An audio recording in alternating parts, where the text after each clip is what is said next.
welcome to Alaska EdVenture, hosted by Dr. Meinert, Superintendent of the Fairbanks North Starborough School District. This award-winning podcast is your gateway to the heart of Alaska's educational landscape.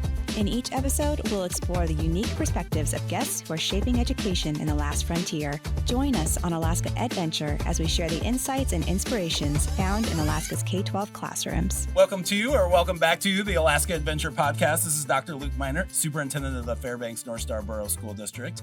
And today I have two of our current board members with us, and we're going to talk about legislative priorities, what those are, why the board sets them, and how they make a difference going forward into the legislative session. So I'd love for you guys to introduce yourself, and then we'll talk about the priorities at hand. My name is Meredith Maple. I'm in my second year on the school boards. This is my second time diving into our legislative priorities and going through a budget session. So I'm excited to talk more about those. And my name is Melissa Burnett, current president of the Fairbanks North Starborough School District. And this is my third year on the board. So third round of budget cycles and legislative priorities. And looking forward to being able to go to Juneau and interact with our legislators and take care of some of this and see what leadway we can make with it. Yeah, perfect. So the legislative session is coming up. It starts on the 21st of January here in Alaska. We do have some listeners all around the world. And so for Alaska, they'll be down in Juneau. Our legislators convene down there. And then as President Burnett mentioned, oftentimes school board members and community members fly down to Juneau to bring our legislative priorities and have conversations about those. So in the school district, how are the legislative priorities developed? So the legislative priorities are developed by the board.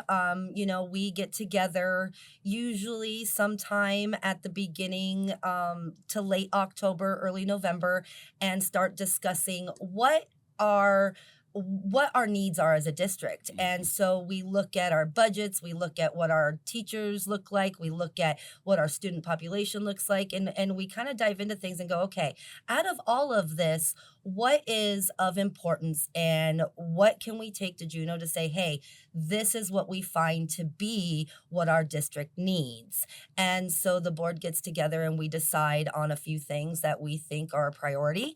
Like this year, our priorities are like the Base Student Allocation and needing a significant increase in that, among other things like the Alaska Reads Act and such. Yeah, we'll get into each one of those individually, but the BSA or the Base Student Allocation, Meredith, why is that so important for the school district? We are in a situation where our BSA has not increased in a significant amount of time.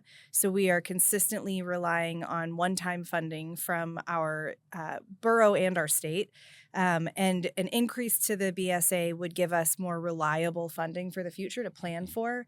And, also building off what President Burnett said, when we sit down and start talking about these legislative priorities, something that's been really, important to me is that this state is huge and all of the districts have different priorities and have different needs. So being able to really identify what is going on in the interior and what we really need to advocate for in Juneau as representatives from the interior was a really important part of that process to me. Yeah, I'm glad you brought that up because President Burnett and I have been meeting with legislators, and it is interesting to hear the things that they're hearing from other districts. And while I think just about every school district in the state needs a BSA increase to help them improve student outcomes and do all the wonderful things that they're doing, it's different for each district and the things that they're focusing on and the things that they would like to see their students be working on. Absolutely. And what's really great about that too is that it also gives our legislators a chance to see how different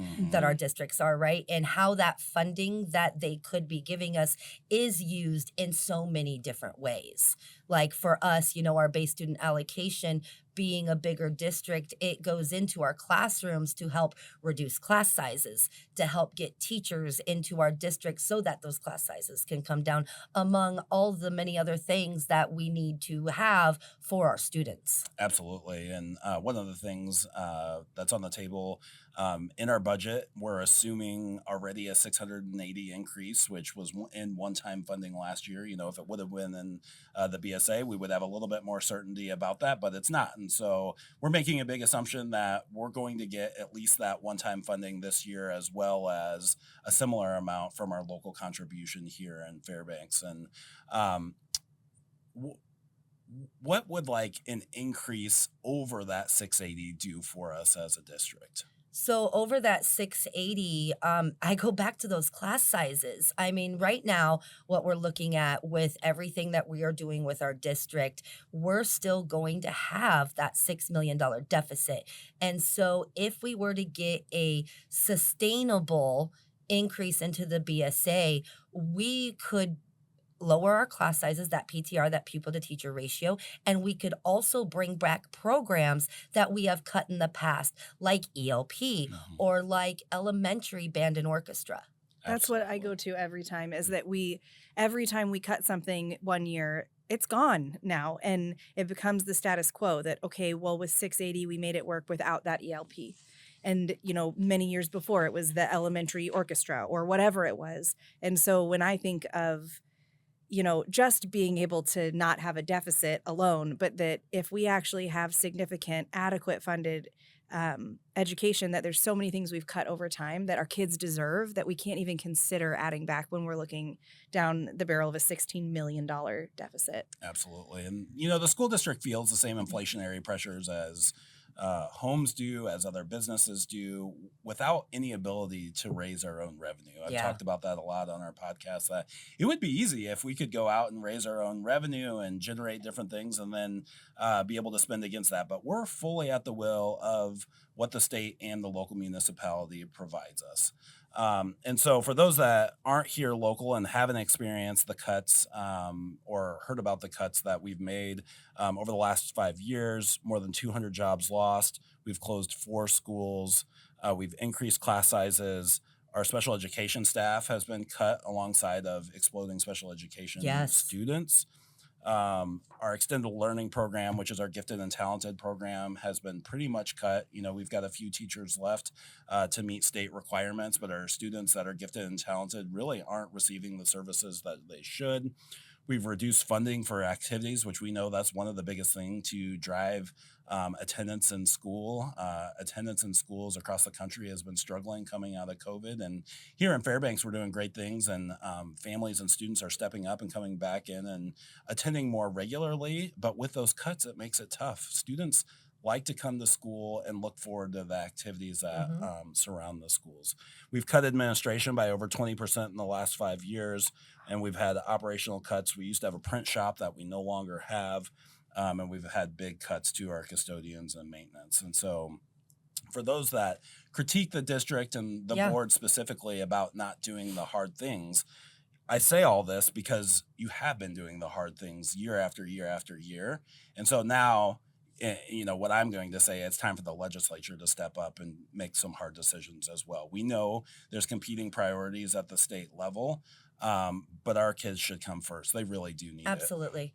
And that begs the question of how do we get there? And that, for me, that's the state also needs to start making some cuts in some departments in some areas, because we're at a situation where even the state is lacking some funding, but we can find a way to make sure that our students remain a priority. Absolutely. And that should be where we are. Absolutely. And so while the BSA is our number one ask, there's a few different legislative priorities through here, possibly through targeted funding or an omnibus bill that could include some of these things. So Meredith, can you talk about one or two of the other things that are on our list that we're asking the legislature to help us out with this year? Yeah, the Alaska Reads Act is one that I got to go down to Juneau last year with a former board member and a parent.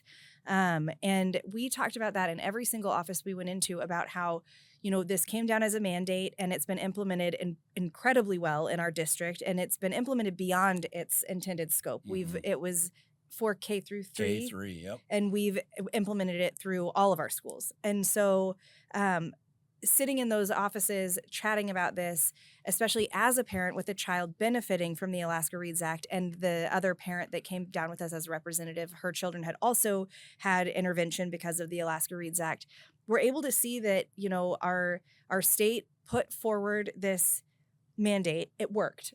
Mm-hmm. And it was targeted funding. There's lots of, back and forth about the pros and cons of targeted funding. But now we need sustainable funding for it. So, this year it was essentially an unfunded mandate.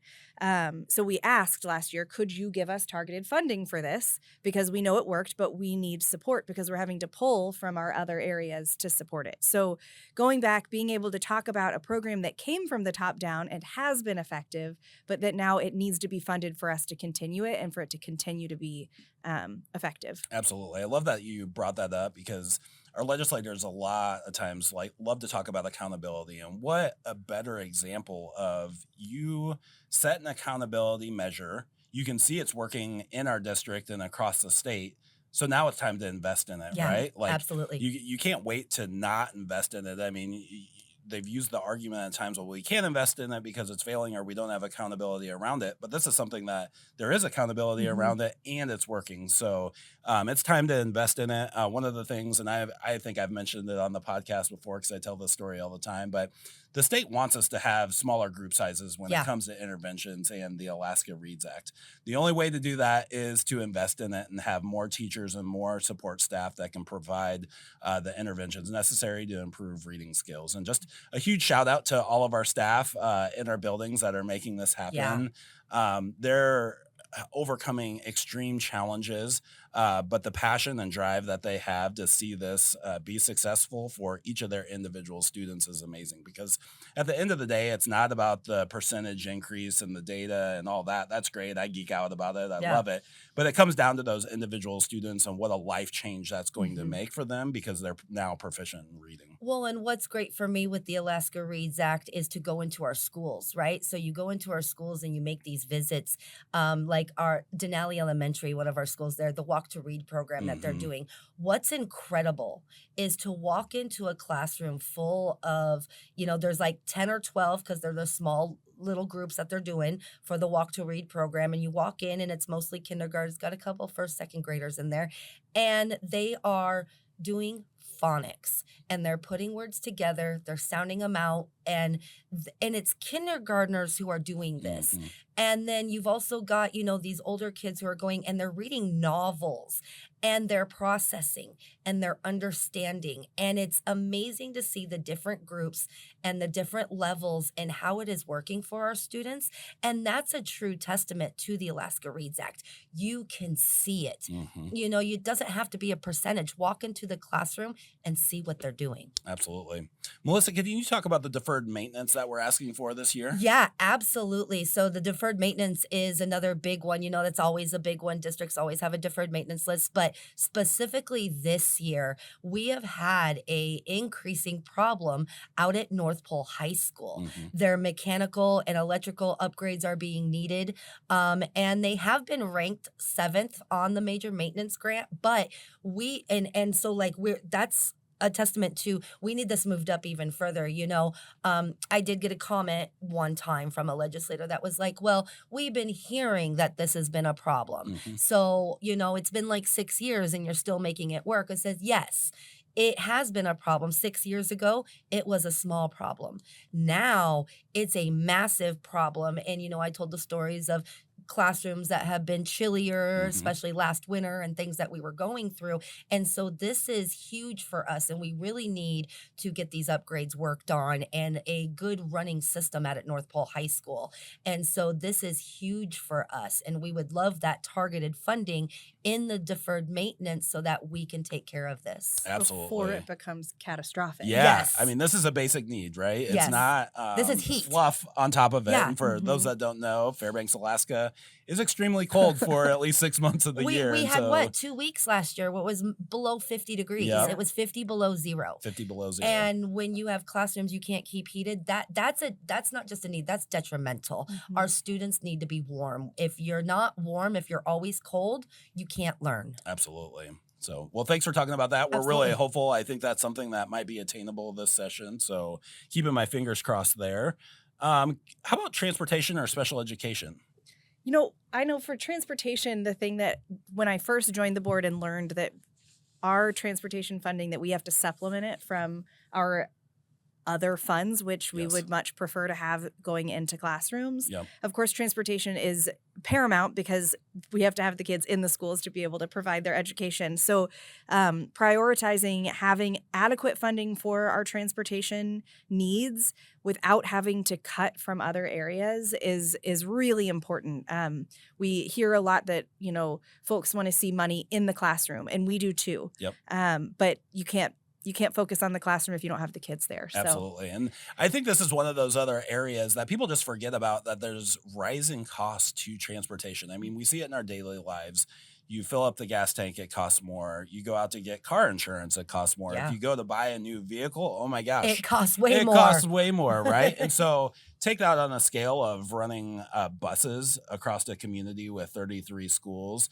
Those costs explode exponentially over the last 10 years, and we haven't gotten additional funding to help us with that. And so that's one of our big asks. We know stable and consistent transportation will help attendance. If you don't have it, it impacts that. And if students aren't in school, then they can't be learning. Exactly. So you want to talk special education a little bit? Yeah, sure. We've made a lot of cuts to special education, and first off, a big shout out to our SPED department, right? Our special education department, Kate Hall, they do an amazing job with the few resources that they have. But having to make cuts in special education is not benefiting our students, especially since COVID, as Ms. Maple here mentioned earlier in the podcast. We are seeing a exponential growth in needs for special education. And so we lack the ability to provide a lot of what those services are needing. And so we would like to see that targeted funding for special education so that we can have, more eligible, more kids in it and able to benefit from that, as well as more staff, transportation for our SPED students, more programs like at the end of the year, even after school assistive technology. That's a huge one that I hear about all the time. Yeah, and those costs are exponential. Yep, absolutely. And then one other piece of that people might not know is our correspondence students. Yes. Our correspondence students don't run through the same formula as our students in our brick and mortar schools. And so we're calling on the legislature to fix that. Yeah. We think we know correspondence education has become more popular within the state and certainly here in the borough. Our Fairbanks Best Homeschool is an amazing program, and we provide special education services for our students in that program, but don't receive any funding for it. And so it would be great knowing what a popular option that is in our state to receive adequate funding to provide adequate services. Absolutely, because there are homeschool families in need of it. And, it's easy to not then realize in that bigger picture that we have, cut our SPED educators, but the ones that are at our brick and mortar schools on top of their caseload at their schools are providing services to our best students without so they're already, if we had more of the educators themselves, that would be an easier lift. Yep. But on top of that, the funding is not there even as it is for the children that are in the school already. Yeah. And one of the other things that I always think about when we're talking about SPED is I always go back when I'm looking at a school and what everybody's doing at the school to our counselors that are trained for a very specific job in counseling and pick up so much work at all of the school. Every school has counselors that are picking up so many different bags just because of cuts over time. Yep.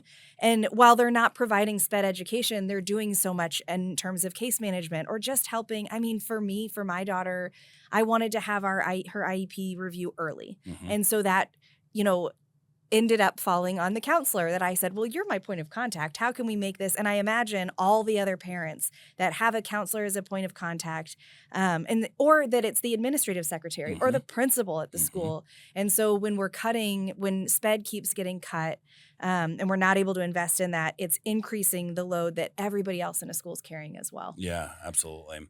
One of the other items on here that relates to improved education funding is career and technical education. I love that one. Yeah. CTE is huge. Career technical education is massive for me. I love we have such great career technical education programs right now at each of our high schools. We got Hutchinson High School that offers programs, but it would be amazing if our legislators could come in and help us out even more, and we could develop electricians, plumbers, more than what we're doing, so that these students who are in these programs, they're able to achieve their certificates, they're able to go out into the workforce or into the unions, or maybe it's law enforcement that they want to get into, or firefighting, something like that. Then they're able to take these CTE pathways, and then that takes them right into school and right into being able to work as a firefighter, as a policeman, as, a plumber, pipe fitter, all those things.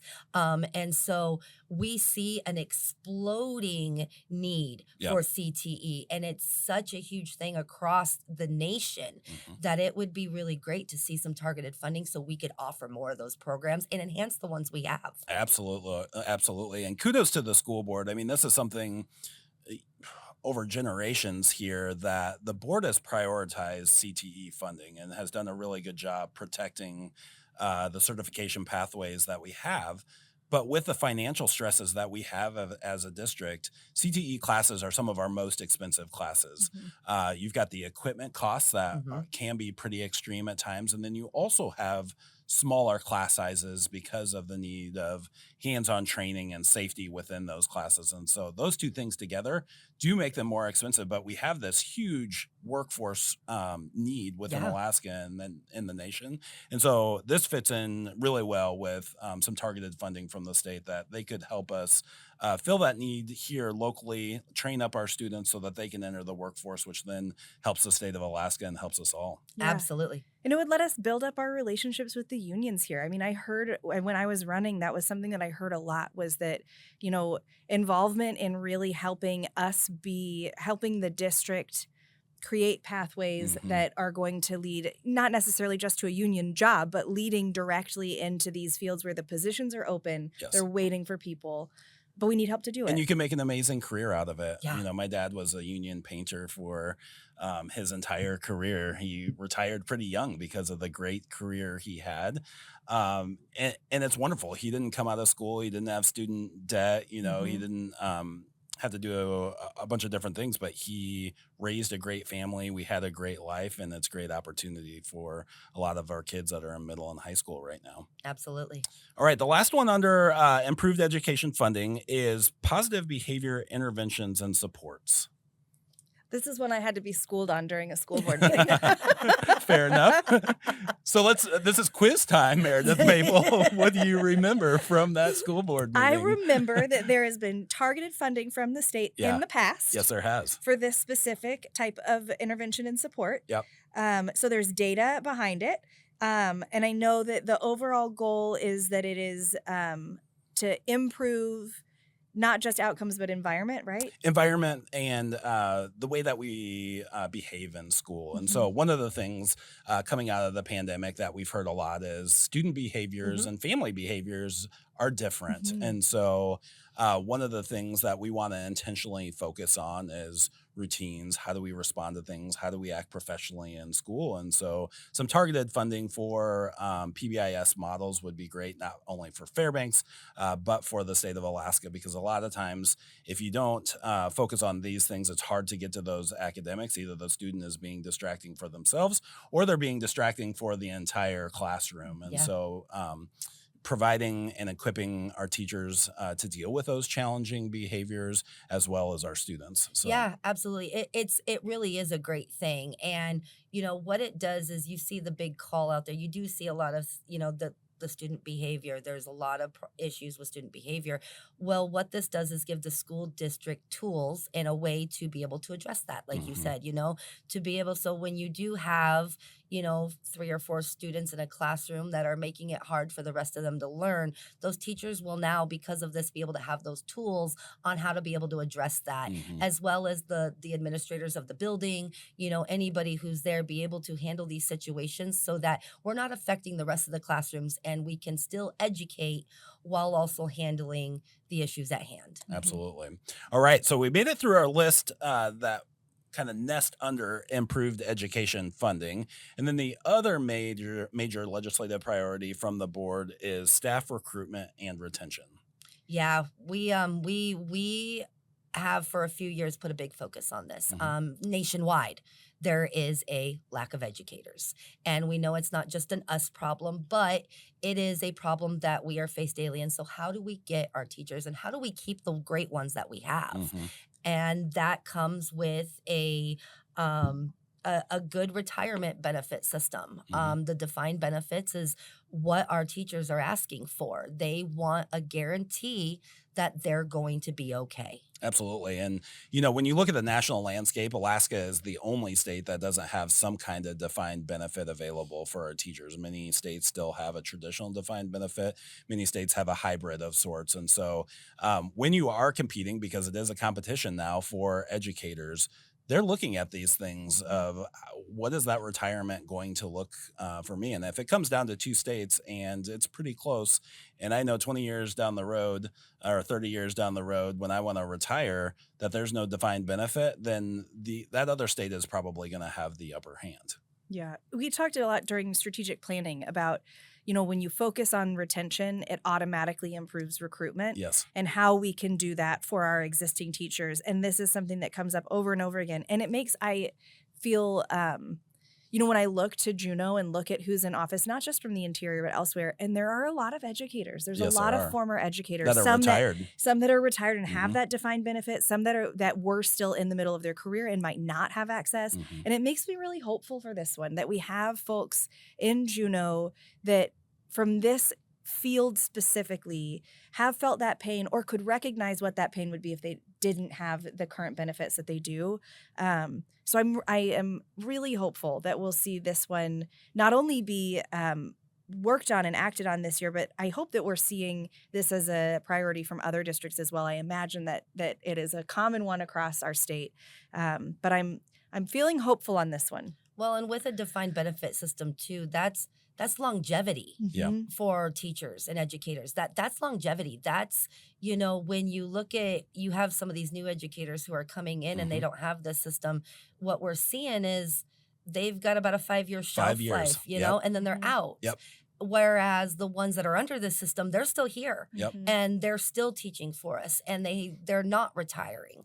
And so it's like, how do we fix this and how do we get that longevity, which is the retention piece? Yeah. Absolutely. And there's the piece that, if people are able to stay here and retire here, if they're able to work their whole career and have, defined benefits to rely on and stay here, they continue adding to our economy here. It's a good investment in the economy. I employ 2 retired teachers that have their benefits and so are able to come work for a little nonprofit in retirement.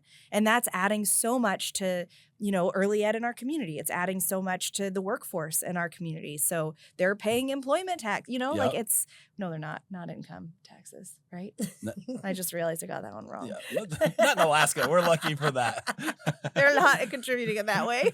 Just joking. But they're contributing to our community in a new way. They are. And it's great to have people stick around. I mean, there is a different level of investment, I think, when people are coming up and they know that they've got a secure retirement, that they're going to call this their home rather than being kind of 1 foot in and 1 foot out, knowing that at some point in time they're going to have to leave for other opportunities. Yep, absolutely. All right. Well, I think that kind of concludes going over the legislative priorities. I'd love to hear some final thoughts about the upcoming legislative session and what we're hopeful for. I am excited to have an opportunity to go to Juneau. I don't know when I'll be there this year, when we'll be able to get down. We want to make sure that we time it appropriately, but I can't wait to go chat with our legislators and see what their priorities are and see where those overlap so that we can work together to make positive change for education funding. And our kids are all counting on it. This community is going to have, we already know there's already been hard cuts as we prepare for the real budget session. And so if we're already going to experience so much, hardship in this process, we need some silver lining. And so being able to ensure that we're able to invest in education as we move forward as a community and as a state, it's imperative. Absolutely. I'm going to kind of copy a little bit of what Miss Maple here said. I am looking forward to the legislative session and our legislators getting back to Juneau and making the visit. We're in discussions now, January or February, and how we time this. But it's, meeting with our legislators and meeting with our governor are going to be super important and key with this session. And I'm looking forward to bringing some things forward to our governor that could maybe, help with this scenario that we find ourselves in, and see what we can do there and make some moves with him when it comes to all of this. But that just leads into say, legislative session is getting ready to come into play. And if you do live here in Alaska, please pay attention to what's going on, watch what's happening, advocate, call your legislators, call the governor, get out there and speak to the things that are important to you. And if you're not from here, your state, wherever it is that you are, look at what's going on in your districts, look at what's going on in your state and advocate there as well, however that works for your state.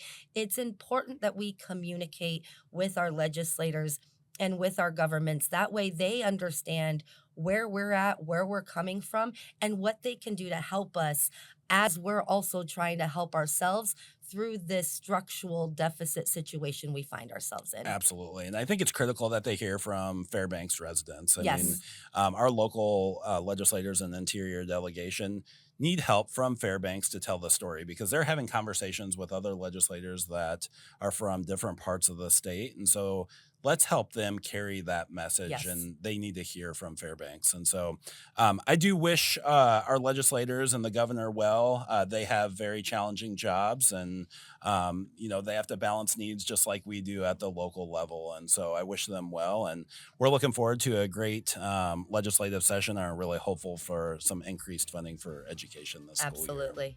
All right. Well, that concludes the Alaska EdVenture podcast. Thank you so much for being on today. I can't wait to have you back sometime to talk about other school board related matters. But that'll conclude today, and we'll wrap it up. Thank you for having us.